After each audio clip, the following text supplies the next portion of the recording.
अपघातग्रस्तांना आता मोफत उपचार मिळणार. हो, बरोबर ऐकलात तुम्ही. केंद्रीय रस्ते वाहतूक मंत्री नितीन गडकरी यांनी 28 मार्चला एक महत्त्वपूर्ण घोषणा केली. कॅशलेस ट्रीटमेंट योजना.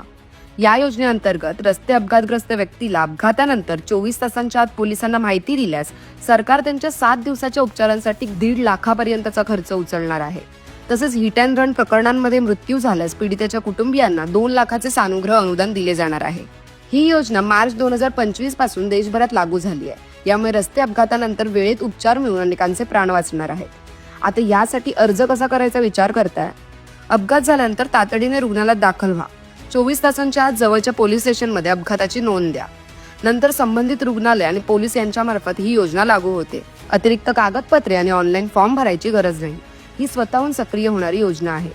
ही माहिती लवकरात लवकर सर्वांना शेअर करा आणि हा व्हिडिओ आवडला असेल तर आम्हाला फॉलो करा.